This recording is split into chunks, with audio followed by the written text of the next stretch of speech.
From the Cronkite studios in downtown Phoenix, this is Cronkite News.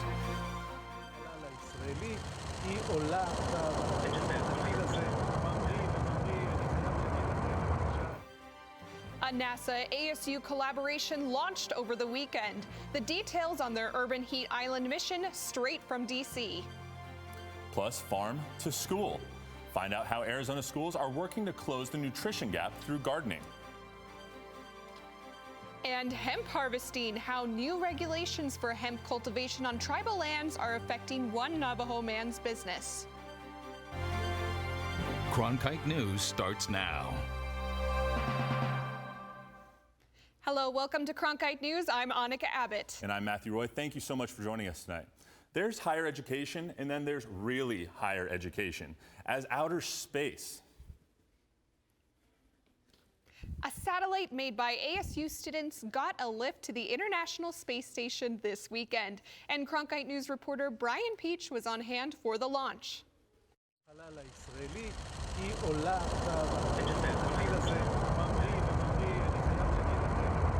That was the sound of success for Sarah Rogers, one of the Arizona State University students who built a microsatellite launched here Saturday at NASA's Wallops Island flight facility on Virginia's eastern shore.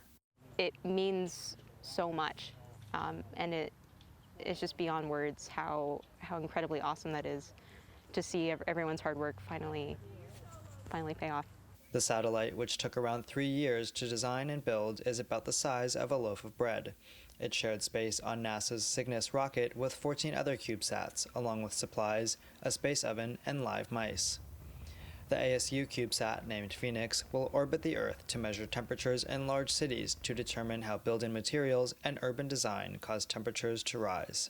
The urban heat island effect leads to a rise in the surface temperature of the area, which leads to higher energy bills, heat exhaustion, things like that, and it also leads to climate change as well. The satellite will gather data from several cities around the U.S., from Phoenix to Minneapolis. So we want to take that data and give it back to urban planners so that way they can do something beneficial with it. We can make our cities more sustainable for future generations.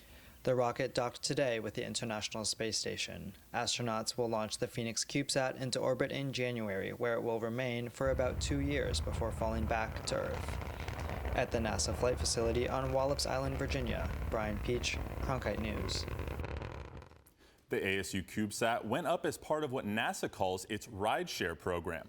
The small satellites hitch a ride on regularly scheduled supply missions to the space station before being put into orbit. The next mission is scheduled for February from Wallops, where the next rocket is already being prepared. If you live in a hot city like we do here in Phoenix, chances are you remember when things would cool off at night. An urban heat island. In this phenomenon, hot central cities gain heat throughout the day and stay hot into the night. And now scientists are taking thermal imaging technology to the next level to help with the lack of cool-off Phoenix has experienced in recent years. Its mission is to take thermal images of the planet, cities across our planet, to study the urban heat island phenomenon.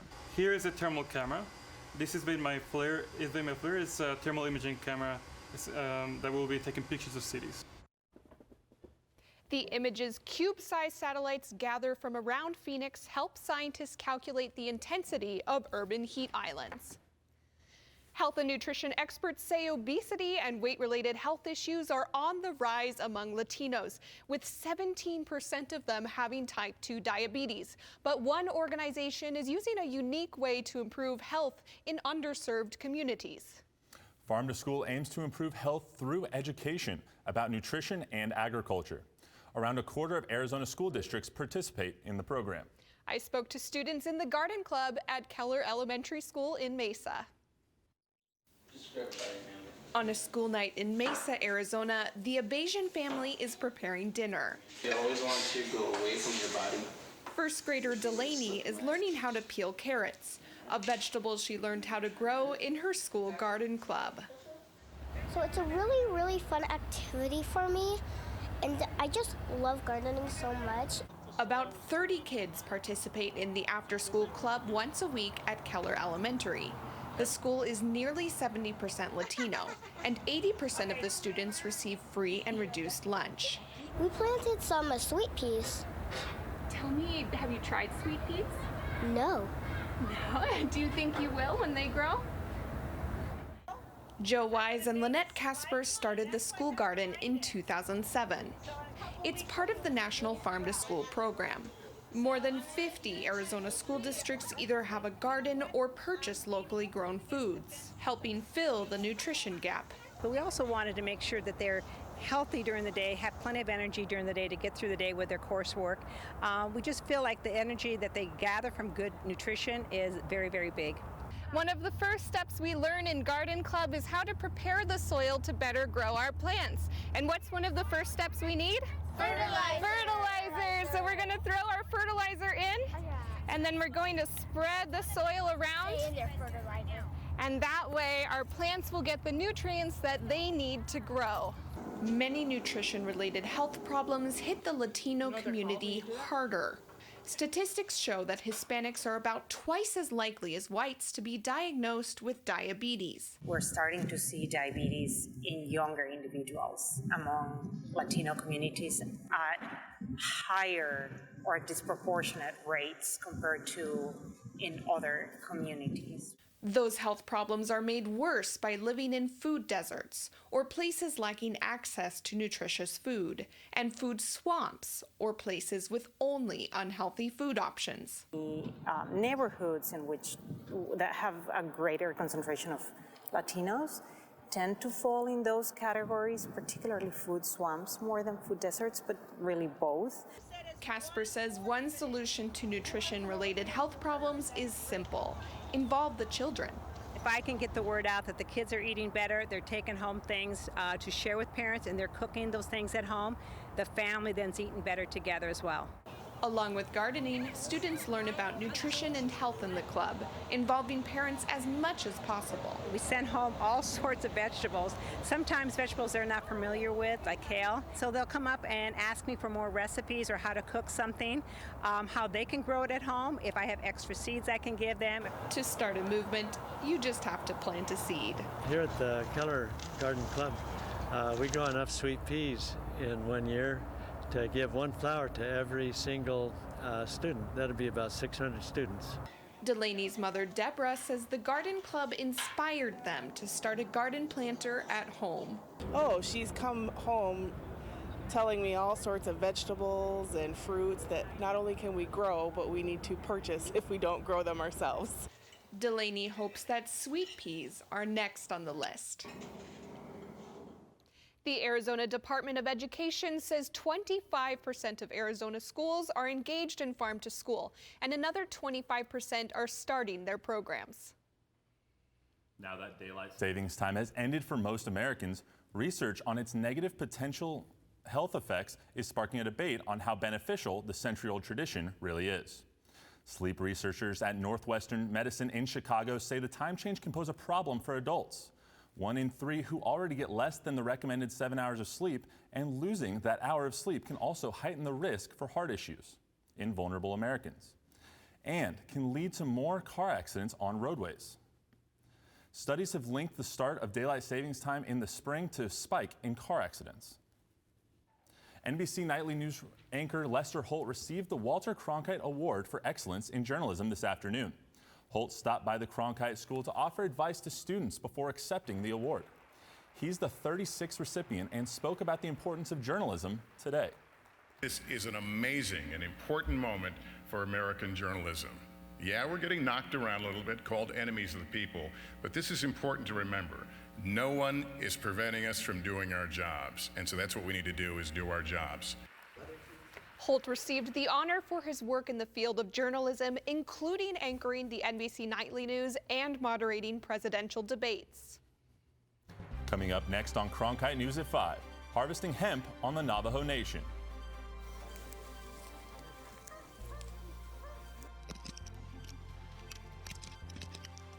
What the USDA is doing to regulate one man's massive crop that's growing on tribal land. And storm chances back in action this week after nearly a month of no rain across the state. We'll break down those details and temperatures coming up in just minutes.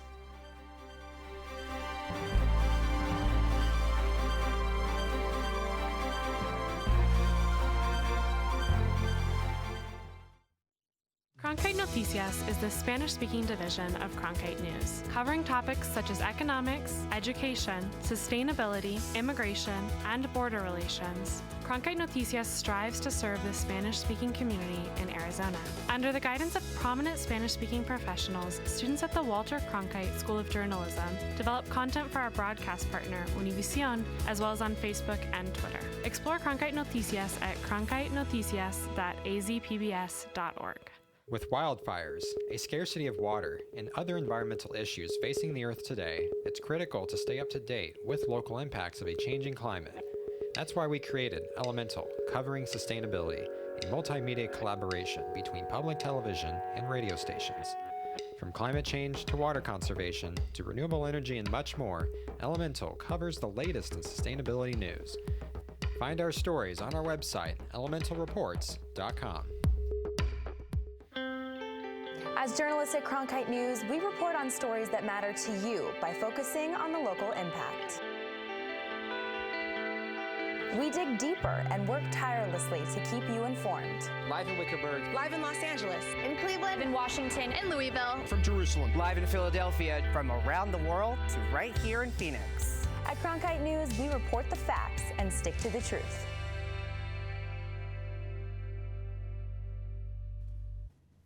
CBD products are everywhere right now, and the growing trend isn't only fashionable, it's also big business. Cronkite News reporter Marcelo Bayoto spoke to one Navajo leader who has jumped at this opportunity, but some within his own tribe are saying not so fast. It's important to clarify that hemp and marijuana are not the same. Even though they come from the same plant, marijuana is a recreational drug with a high THC percentage, while hemp is an agricultural crop and has less than 1% of THC. Industrial hemp is used in countless products, ranging from fabrics to lotions to oils and even dog treats. And the hemp industry has grown dramatically. It's projected that hemp-derived CBD products generated around $1.9 billion in 2018, and it's projected to grow to $20 billion by 2024 in the U.S., according to BDS Analytics, a company that keeps track of data on the hemp industry. Last Thursday, and for the first time ever, the United States Department of Agriculture is implementing interim regulations on hemp production for tribal lands and states. We went to Shiprock, New Mexico to see how this industry is already impacting the tribal community. In the heart of the Navajo Nation, not far from the Four Corners, millions of hemp plants are growing, many of them ready to be harvested. It's the first time this kind of plant is being grown on such a massive scale on the Navajo Nation. It's happening right now in Shiprock, New Mexico, all under the watchful eye of Dene Benally. He says hemp will help in providing the Navajo community with a natural alternative in health and wellness products. Doing this project, I really got to know what our people are really made of. You know, what type of skill set, what kind of issues we're dealing with: alcoholism, methamphetamines, opiates abuse, and I've got to experience and seen through a lot of the workers we've had on our farms. For Harlan Joe, who's dealt with substance abuse, he says he's found a second chance at life on the farm where he manages workers harvesting. I used to be an alcoholic too.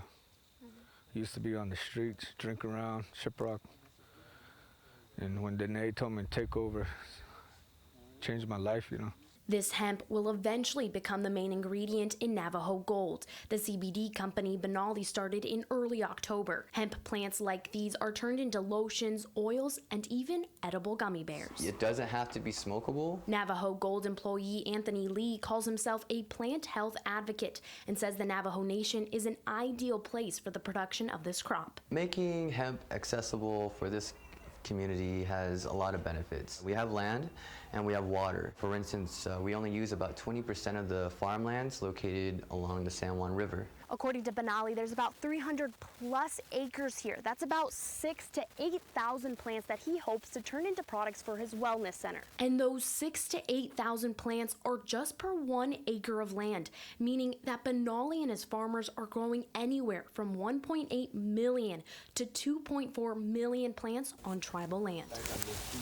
But as these plants have grown, so have the legal questions, which is why the USDA is finally stepping in, implementing interim regulations on hemp being grown on tribal lands. We have our teams operating with all hands on deck to develop a regulatory framework that meets congressional intent while seeking to provide a fair, consistent, and science-based process for states, tribes, and individual producers who want to participate in this program. In order for the provisional rule to go into effect, USDA Undersecretary Greg Eibach says it must first be published in the Federal Register. We have been told by the Federal Register that will happen on October 31st. It includes, as the Secretary acknowledged, a public comment period that will allow USDA to seek input on the rule as it is enacted. These provisional regulations will impact farmers like Benally, who possibly may now have to reevaluate their planting and harvesting process in order to meet USDA requirements. Some of these include maintaining relevant producer and land information, accurate and effective sampling testing, implementing a plan for disposal and inspection procedures, submitting proper collection information, complying with enforcement procedures, and certification proving the state and/or tribe has the proper personnel and resources needed.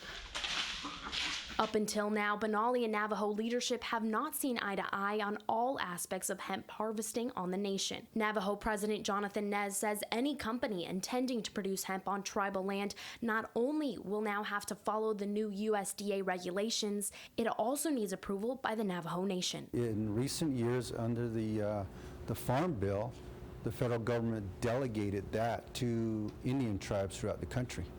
And Indian tribes, once they get the regulations, the policies developed, then they can, in turn, proceed in that type of endeavor. Benally, however, says it's not up to the Navajo Nation to decide who can grow hemp and who can't.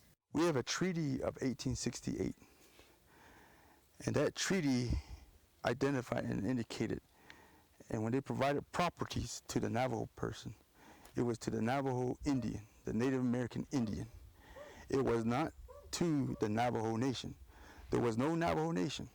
That's where it's gotten so confusing over the years. Benally says his company is providing job opportunities for nearly 100 employees in a community dealing with high unemployment. One of those is Delbert Etzity, cutting off the leaves, just getting the buds. Who's been working with the company for 7 months.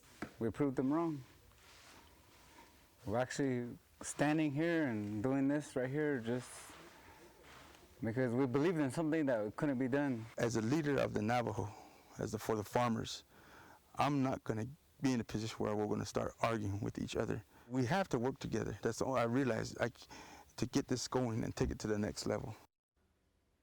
Benally says his company will have no trouble meeting and even exceeding all the new regulations.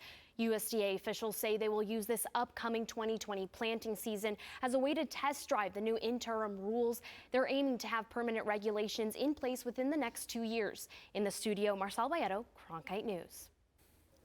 Jordan Evans is joining us now from the Cronkite Weather Center. I hear we've got some rain on the way, Jordan. What do we got? Yeah, we do have storm chances coming back finally. And you know, Matthew, it's been about 38 days since we've seen a drop in the bucket at Phoenix Sky Harbor. So we are certainly seeing some drought come back into our state. We'll show you that in just a minute.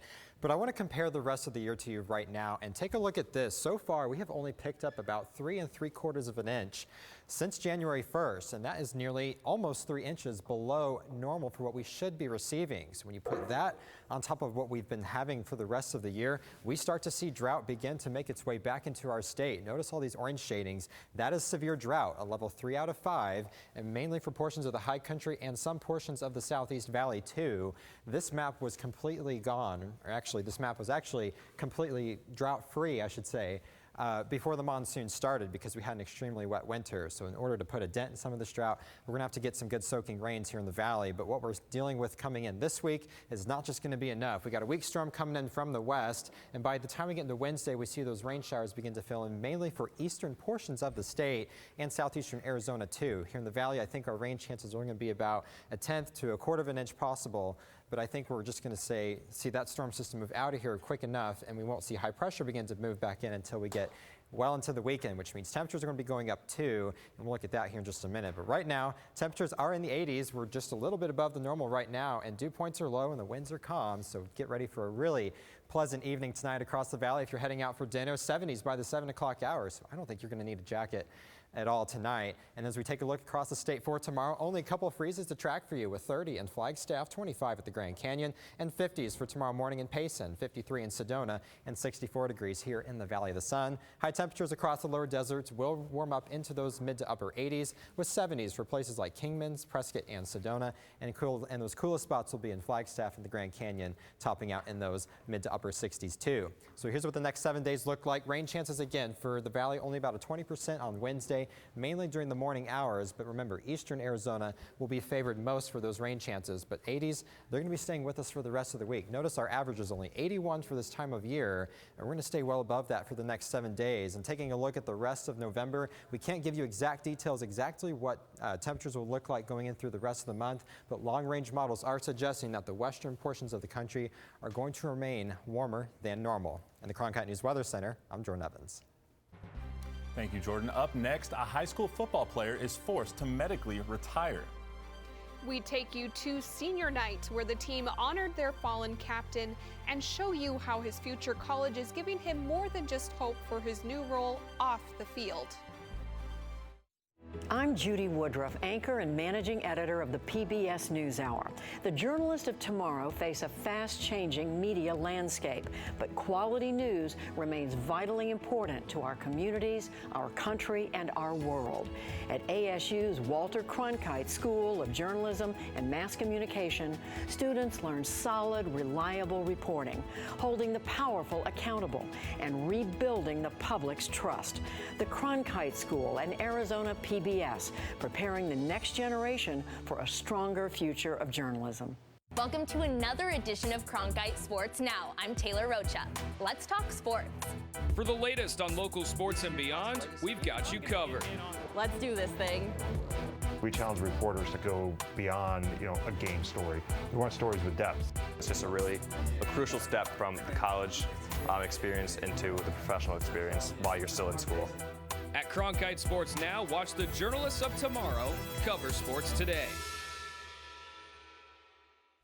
Join us each week on Catalyst, the show that explores new advancements, technologies, and innovations at Arizona State University that are shaping the future for tomorrow and beyond. Catalyst, Wednesdays at 9, right here on Arizona PBS. With wildfires, a scarcity of water, and other environmental issues facing the Earth today, it's critical to stay up to date with local impacts of a changing climate. That's why we created Elemental, covering sustainability, a multimedia collaboration between public television and radio stations. From climate change to water conservation to renewable energy and much more, Elemental covers the latest in sustainability news. Find our stories on our website, elementalreports.com.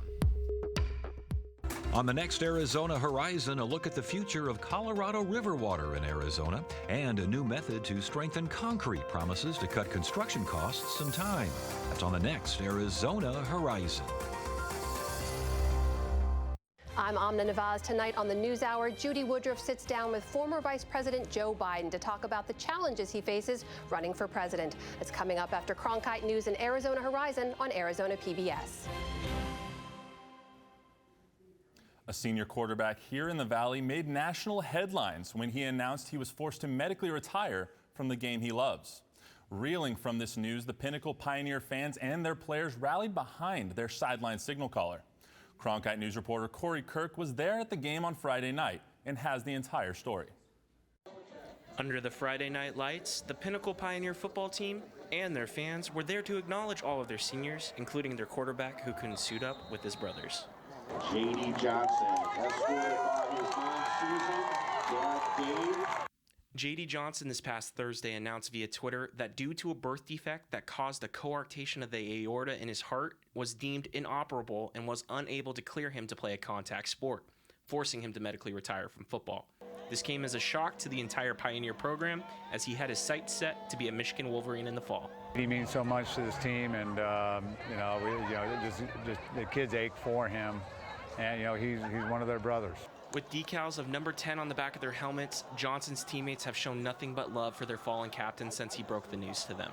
It's been unbelievable. I knew that they were going to be there for me, and just the love and support that they've given me has really helped me through this. All eyes were on freshman Devin Dampier, who after backing up Johnson all season was slated as QB1 against the Boulder Creek Jaguars. Though sidelined, Johnson knew that he had to be there for Dampier every moment he could. I definitely felt some responsibility. I've been mentoring him all the way since spring ball and stuff like that, and I really look up to his character, and I know he looks up to me, and we push each other in practice, and so it was really important for me to be out here and just help him through anything that he was going through. He jokes around, telling me good stuff, telling me how to bring the team up and having some leadership. So he's a great dude. Though he is unable to perform on the field, Johnson will still be on his way to Michigan next fall, as they decided to honor his scholarship offer, which blew him away. It meant so much to me, just knowing that Coach Harbaugh believes in me like that, and just the loyalty that I see from him is unbelievable, and I really appreciate it. So now Johnson will still have football in his life, but in a different role. In Phoenix, Corey Kirk, Cronkite News. That's it for Cronkite News tonight. Thanks for joining us. And for top Arizona stories anytime, go to cronkitenews.azpbs.org.